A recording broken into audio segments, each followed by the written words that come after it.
Interest 007, jumpa lagi dalam Weekend Talk Show KPPN Gunung Sitoli edisi yang ke-28. Masih bersama saya, Yanti Juliana sebagai host, dan pada sore hari ini saya sudah kedatangan bintang tamu kita pada hari ini, yaitu Pak Asep. Ya, beri tepuk tangan yang meriah. Baik Pak Asep, mungkin bisa menyapa Sobat Interest 007 terlebih dahulu. Halo Sobat Interest, jumpa lagi kami di Gunung Sitoli, KPPN Gunung Sitoli. Ya, ini kami di Gunung Sitoli, di Nias lagi hujan deras ya Pak. Jadi kita suaranya harus agak keras nih kayaknya, supaya bisa tertangkap oleh Sobat Interest semua yang sedang menyimak hari ini. Baik Sobat Interest, di akhir Maret ini ya, ini hari terakhir kita beraktivitas ya Pak, karena kita akan menjelang hari libur ya, libur panjang, ada cuti bersama, hari raya Nyepi dan hari raya Idul Fitri. Sebelum kita memulai liburan, kita ngobrol-ngobrol dulu ya. Pak Asep sebelumnya udah pernah saya undang di sini ya. Ya, Pak Asep ya. Pak Asep ini kan sebab umum di KPPN Gunung Sitoli. Dan hari ini tema kita masih melanjutkan kebiasaan yang efektif ya, kebiasaan yang efektif yang dikarang oleh Stephen Covey. Dan kita masuk ke kebiasaan yang kelima, yaitu berusaha memahami orang lain terlebih dahulu sebelum dipahami ya. Jadi berusaha mengerti orang lain sebelum dipahami. Jadi gini Pak Asep, ada yang bilang ya, kita dari kecil biasanya belajar menulis, membaca gitu ya, berbicara gitu ya. Tapi kadang-kadang kita lupa belajar untuk mendengarkan ya. Sering kelewat ya. Padahal mungkin Tuhan kasih kita 2 telinga dan 1 mulut, mungkin supaya kita lebih banyak mendengar ya dibandingkan berbicara. Kalau Pak Asep sendiri selama ini, kalau kita namanya berkomunikasi ya Pak, ada ngomong, ada kita mendengarkan. Lebih sulit yang mana nih Pak? Mendengarkan atau berbicara kalau dari Pak Asep? Mungkin ini secara teori bagus ya, tapi secara praktik agak sulit nih. Mungkin kita kalau mau memiliki ego ya, pasti kita lebih dituntut ingin mendengarkan. Kita ingin lebih dimengerti orang. Tapi kalau ini dijalankan, mungkin ini malah akan terbalik. Orang yang kita ajak ngobrol, dia akan tidak respect ataupun tidak terbuka, bahkan akan tidak mau diajak ngobrol lagi, ataupun malah dia nggak ada respect lagi ke kita. Nah, dengan adanya kita harus memahami orang lain, mungkin kita belajar ya, harus banyak belajar, harus banyak empati lah apa yang dirasakan lawan bicara kita. Mungkin kita harus menjadi dia terlebih dahulu, sehingga apapun yang dia bicarakan sebenarnya masalahnya sudah ada, solusinya pun sudah ada. Tinggal kita mengerti ataupun menyepakati aja, menyepakati, mengiyakan apa yang menjadi masalahnya, dan solusinya akan terjauh sendiri seperti itu. Kalau kita memaksakan kehendak atau kita bahkan menghakimi bahwa kamu harus ini, kamu harus mengikuti ini, bahkan itu tidak akan ada komunikasi efektif. Dan cenderung mungkin lawan bicara kita akan tidak menyukai, bahkan akan dihindari dengan bertemu ataupun komunikasi dengan kita seperti itu. Oh, jadi menurut Pak Asep, kalau kita sedang berkomunikasi, kalau kita tidak memberikan kesempatan yang seimbang dengan lawan bicara kita untuk saling ya, artinya ngomongnya gantian ya, kadang kita dengerin, kadang dia dengerin, itu akan membuat pihak yang satu akan enggan ya untuk diajak kembali berkomunikasi gitu ya Pak, seperti itu ya Pak ya. Jadi mungkin lebih menarik diri ya. Betul. Jadi kalau kita ngerti kalau kita kan maunya didengar terus ya. Kita maunya dipahami orang lain. Tapi kalau kita ingin ego itu, maka komunikasi tidak akan berlanjut ataupun tidak akan efektif. Semuanya tergantung kita. Jadi, kalau misalnya kita memaksakan diri harus dimengerti, maka orang yang akan diajak bicara itu suatu saat sudah ada bicara dia tidak akan mau lagi, karena udah tahu pasti akan dihakimi seperti itu. Nah, jadi harus banyak mendengar keluh kesahnya, kita dengarkan dulu apa yang mau disampaikan, walaupun nanti solusinya tidak ada misalnya, tapi dengan mendengar sedikit mungkin yang lawan bicara itu akan lega gitu, akan selama ini masalahnya yang dianggap ada beban sendiri, setelah dibicarakan sama yang benar, dia akan hilang sedikit-sedikit dan nanti akan enak untuk diajak bicara seperti itu. Mungkin pengalaman saya selama ini, mungkin karena pendewasaan mungkin dulu banyak lah, mulai dari anak-anak sampai remaja pasti akan mengalami keinginan sendiri, maunya didengarkan terus. Tapi dengan bergantian usia, dengan belajar sama orang lain lebih senior juga, akhirnya kebijakan itu muncul dengan sendirinya. Dengan banyaknya belajar, interaksi, bahkan dengan berbagai budaya nih. Saya selama ini mungkin berinteraksi dengan berbagai orang ya, mungkin nggak hanya orang lokal. Kita di kantor ini kan berbagai macam suku budaya. Kita dengan sendirinya kita banyak belajar, mendengarkan. Kita tidak bisa memaksakan saya ini ada budaya ini dan harus persen tidak bisa. Jadi kita harus benar-benar memahami orang lain dan juga mengerti apa yang orang lain punya. Jadi kita setelah seperti itu. Iya, jadi seperti apa ya? Kita kalau kita mau memperoleh sesuatu, ya kita harus memberi sesuatu juga gitu ya, memberi sesuatu dulu, artinya kita memberikan perhatian, memberikan pengertian, baru mungkin teman bicara kita bisa memberikan perhatian yang sama gitu ya. Berarti orang yang suka monopoli pembicaraan sebenarnya nggak punya teman kali ya. Orang mungkin menghindari ya, ataupun kalau misalnya didengerin mungkin terpaksa ya Pak ya. Mungkin pengalaman juga, kalau dulu mungkin secara kepemimpinan berbeda sama sekarang. Kalau dulu itu seolah-olah punya itu otoriter ya, maunya selesai, nggak mau bicara ini harus selesai.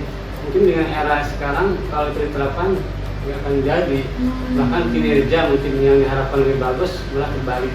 Jadi kalau era sekarang pimpinan itu mungkin bagusnya ya kayak seperti yang di teori tadi, Stephen tadi, kita harus memahami dulu orang lain, mau banyak mendengarkan, ajak diskusi, mungkin itu akan lebih kinerja yang diharapkan malah lebih bagus karena ada komunikasi dua arah gitu.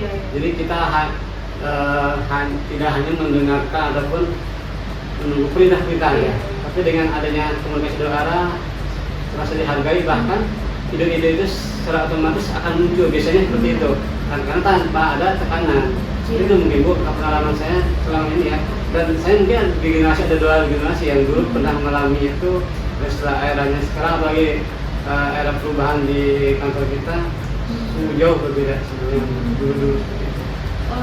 Kalau saya baca-baca nih di teori komunikasi ya, ternyata kalau komunikasi itu kan ada kata-kata, kemudian ada intonasi, ada juga gerak tubuh ya. Ternyata katanya keberhasilan komunikasi itu 55% ditentukan oleh bahasa tubuh, kemudian 30% oleh intonasi, dan 7% oleh kata-kata. Menurut Pak Asep, setuju nggak dengan teori ini? Kalau secara itu saya setuju, karena dengan bahasa tubuh orang bisa lebih mengerti ya. Walaupun sedikit bicara, tapi dengan gerakan tubuh kita udah mengerti, oh ini yang kita ajak bicara ini dia lebih paham gitu. Kemudian intonasi kan berpengaruh, jadi beda antara dengan perintah, ajak kerjasama, ataupun dia tekanan atau enggak terasa kan. Misalnya yang ajak bicara itu dia ada tekanan, akan terasa dengan gerak tubuh. Tapi dengan gerak tubuh juga kita merasakan, oh ini yang kita ajak bicara itu enak gitu. Walaupun dia secara itu menyuruh, tapi dengan gaya bahasanya, dengan intonasinya, dengan gerakan tubuhnya tidak terasa bahwa dia suruh, karena enak gitu ngobrolnya, karena dia pun memahami, kita pun saling memahami. Jadi walaupun dia nyuruh, misalnya pimpinan, tapi dengan gerak tubuh, dengan ada intonasi tidak terasa dia nyuruh. Seperti itu. Jadi mengubah suasana Iya, ya. iya. Berarti kadang-kadang mungkin orang bisa salah kalau cuma baca WA ya. Kadang-kadang kalau di WA kan cuma ada kata-kata. Iya. Kadang-kadang malah kita lupa tuh nulis tanda baca ya, nggak ada koma, nggak ada titik, pokoknya semua kata-kata ya. Kalau kita intonasi kita bacanya beda dengan yang menulis, mungkin bisa diartikan berbeda ya Pak ya. Iya benar.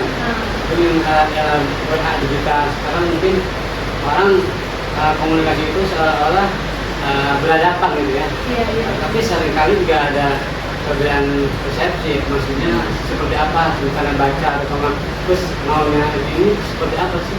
Karena nggak kelihatan nggak tubuhnya, ini hanya informasi sekilas, maksudnya seperti apa. Tapi dengan adanya gerak tubuh ataupun dengan bicara langsung akan beda suasana dan suasana akan lebih cair seperti itu.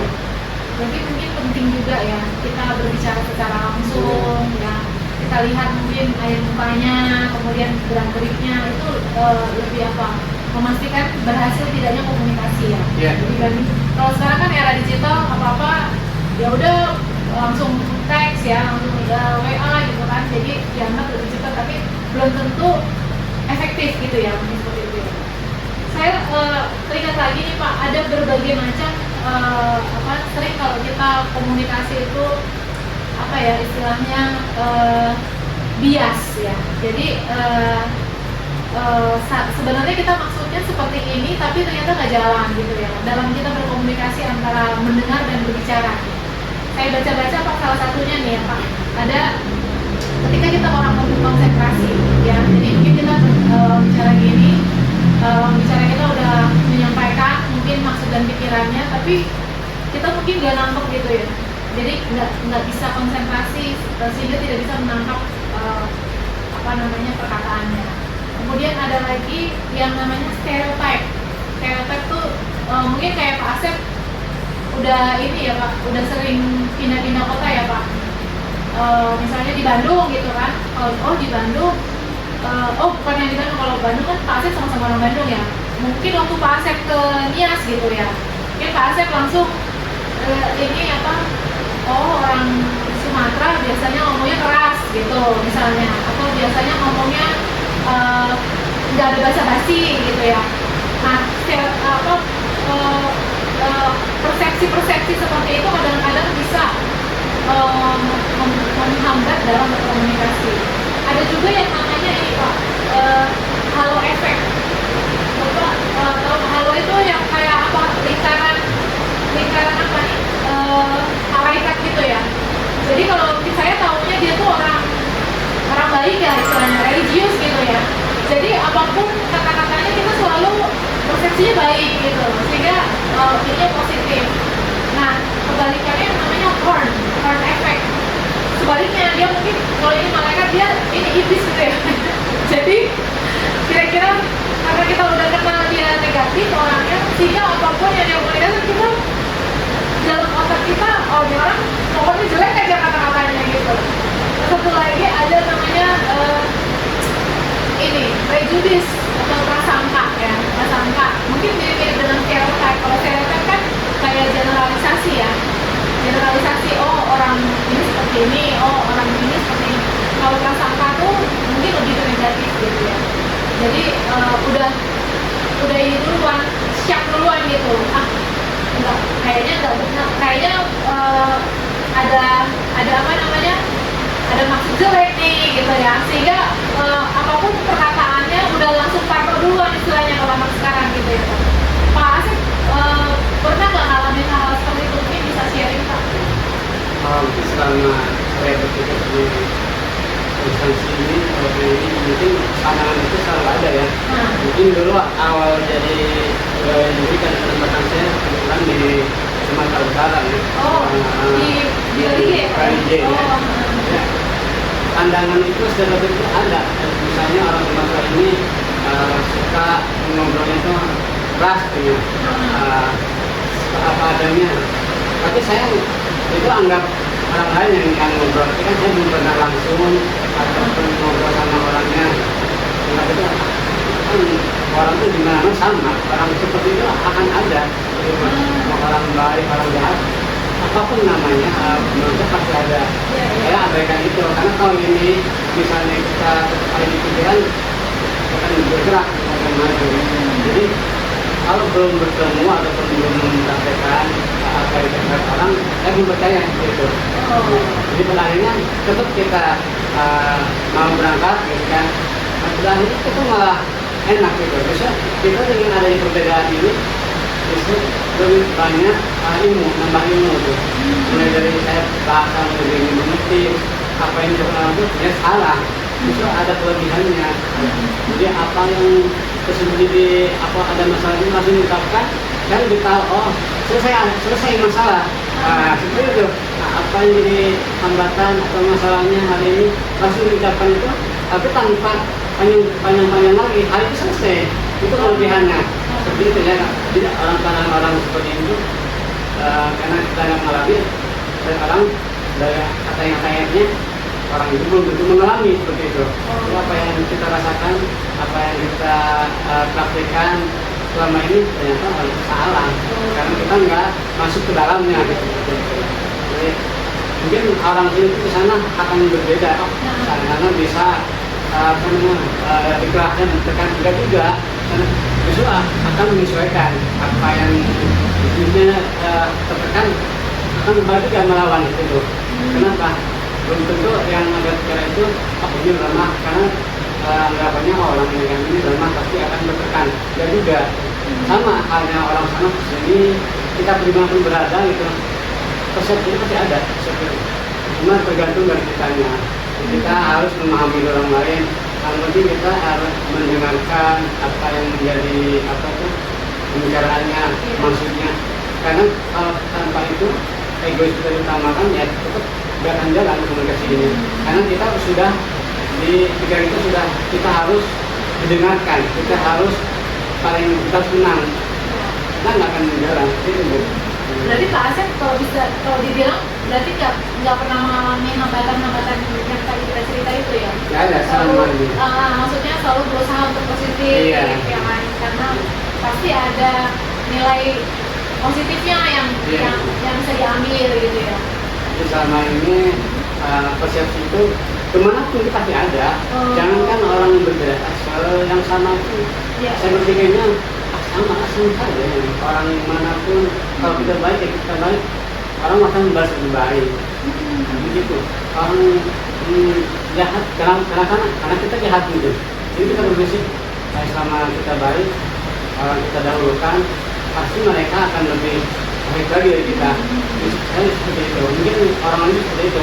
Kalau kita ingin dilayani ya kita harus melayani orang lain seperti itu. Jadi kemanapun kita berangkat, dimanapun Anda berada, selama kita yang menghormati orang, misalnya orang lain itu gitu. Pernah nggak Pak Asep punya contoh gitu seperti yang Pak Asep bilang tadi dalam pengalaman ya perjalanan hidup ya ternyata masalah bisa selesai kalau kita menyediakan waktu untuk mendengarkan, pernah? Oh banyak loh, mungkin oleh kakak kecil ini keluarganya sama ya, mungkin di pendidikan kerja, mungkin di keluarga kecil itu sama. Kita sama istri kan ada juga ada bentrok ataupun hal-hal kecil pasti ada lah misalnya. Kalau kita egois kita harus menang, pasti orang yang ada itu pasti dia egois juga. Jadi walaupun kita anggap itu salah, kalau kita anggap orang salah kita menang, kita anggap salah ya kita akan ketemu.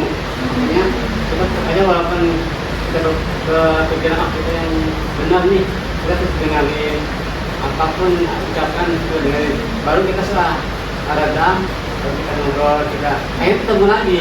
Jadi sebenarnya dari mengendalikan diri juga sih, mengendalikan diri bagaimana kita memahami orang walaupun kita merasa benar.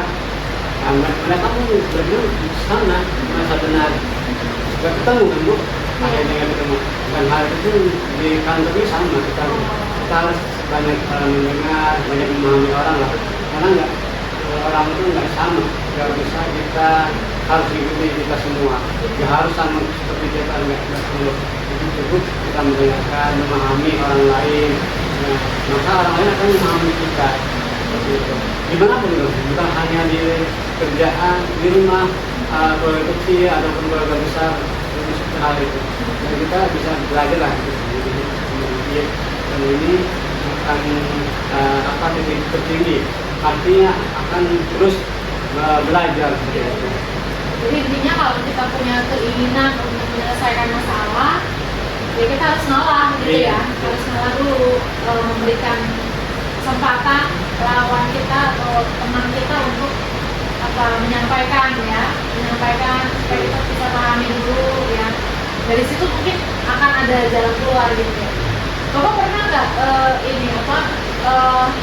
mengalami kesulitan karena perbedaan, misalnya perbedaan usia atau perbedaan karakter atau perbedaan budaya, pernah nggak mengalami? Jadi kalau budaya kalau karakter gitu, kalau karakter misalnya kan bukan berarti budaya yang sama atau budaya yang beda. Kalau karakter kan masing-masing orang ya, jadi kita nggak bisa sama. Ya kalau misalnya nggak ketemu karena beda karakter itu yang sangat agak keras, tapi tujuan sama sebenarnya. Dia misalnya ingin menyelesaikan masalah, cuma dia cara seperti itu ya kami ada. Ya mungkin kita harus ada orang ketiga gitu. Itu saya nyari orang ketiga ini gimana sih caranya menjembatani gitu ya. Ini biar ketemu sebenarnya orang itu saya ingin selesai, orang itu ingin selesai, itu tidak cara kadang-kadang seperti itu. Karena kalau kita langsung bicara nggak ketemu, tapi kita minta orang ketiga yang bisa menjembatani seperti itu. Akhirnya setelah itu kita bicara sama yang orang ketiga, mereka pun kita baru ketemu seperti itu.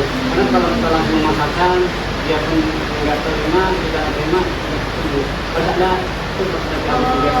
jadi biasanya seperti itu lebih efektif ya, perlu orang ketiga yang bisa menjembatani, berkomunikasi yang nyambung ya, dengan yang pihak satu dengan pihak saya nyambung gitu ya.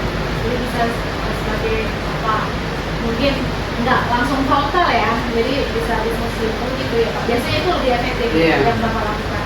Kalau misalnya dengan yang beda generasi Pak, misalnya dengan anak atau mungkin dengan orang tua, itu Bapak pernah nggak ngalamin kesulitan komunikasi itu pasti ada itu. Misalnya beda usia, misalnya kan dengan anak gitu, mungkin akan beda sama dengan sebaya atau dengan orang tua, bagaimana cara ngobrol atau cara komunikasi yang baik.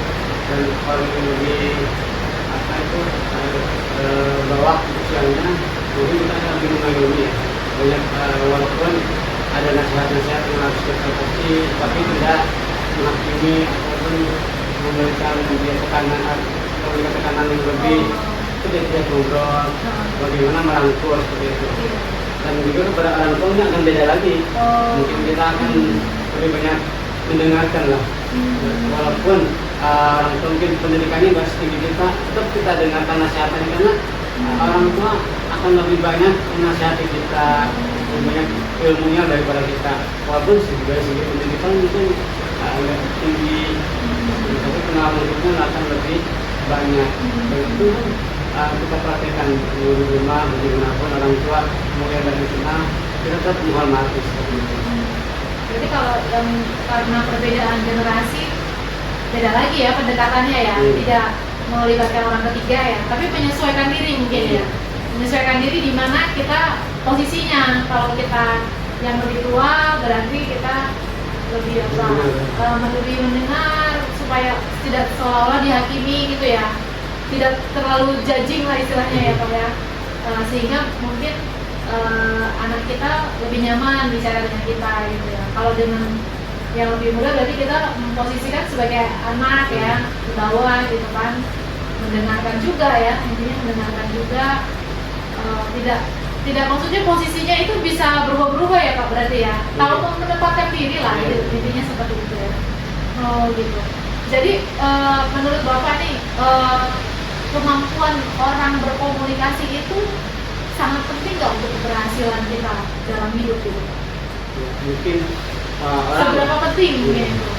Mungkin orang akan berbeda ya, tergantung pengalamannya, pendidikannya. Sehingga komunikasi ini sebenarnya sangat penting. Mau apapun kita statusnya, komunikasi itu sangat penting. Dan itu harus banyak dipelajari dan juga banyak belajar lah karena kenapa? Kalau kita komunikasi dengan rekan kerja akan berbeda dengan di rumah gitu. Walaupun tetap intinya kita harus banyak memahami orang, mendengarkan, dan karena ini komunikasi itu misalnya tetap penting seperti itu. Mau dimanapun itu tetap ada.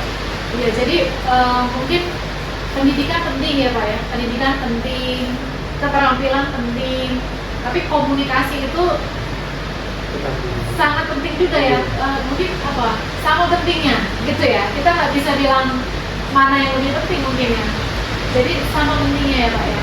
Karakter juga penting ya kan Pak. Integritas penting ya kan Pak. Tapi maksudnya tanpa komunikasi yang baik ya kita sulit juga ya Pak untuk mencapai kesuksesan dalam hidup ya. Jadi nah itu tadi Sobat Interest ya, Sobat Interest 007, kebiasaan yang disebutkan Stephen Covey ini, kebiasaan yang kelima, bagaimana kita berusaha memahami orang lain sebelum kita minta untuk dipahami. Ya jalannya itu dengan mendengarkan, kayak gitu ya Pak ya, mendengarkan. Karena dengan mendengarkan orang kita bisa tahu apa sudut pandangnya, ya mungkin perasaannya, emosinya, persepsi lawan bicara kita gitu. Sehingga dengan demikian kita dapat mencari solusi ya Pak ya, mencari jalan tengah ya, mencari jalan keluar, ketemulah daripada kita cuma lebih menghakimi, lebih berkuasa ya, lebih pokoknya memerintah gitu kan. Saya maunya ini, maunya dipahami gitu kan. Malah kita nggak akan dapet ya, nggak akan dapet yang kita ingini supaya kita dimengerti, itu nggak akan dapet kalau kita belum memahami orang ya. Jadi di si Stephen ini mungkin saya sekalian mau tutup ya. Stephen ini bilang dengan kita tadi Pak Asep juga sudah bilang bahwa yang kita sebut dari tadi itu mendengarkan dengan empati ya. Artinya kita dibilangnya di sini mendengarkan secara autobiografi. Apa yang orang lain sampaikan kepada kita, kita perspektifkan dari sudut pandang kita melalui pengalaman kita. Jadi kita punya empati gitu, seperti kita mengalami sendiri apa yang dialami orang lain. Nah, dengan mendengarkan empati itu kita membangun yang namanya keterhubungan ya. Jadi namanya kita bersosialisasi ya Pak, hidup bersama-sama ya. Dengan kita saling terhubung artinya kita jadi semakin kuat, membangunkan sinergi gitu kan. Artinya kalau sinergi itu bukannya satu orang tambah satu orang jadi dua orang ya Pak.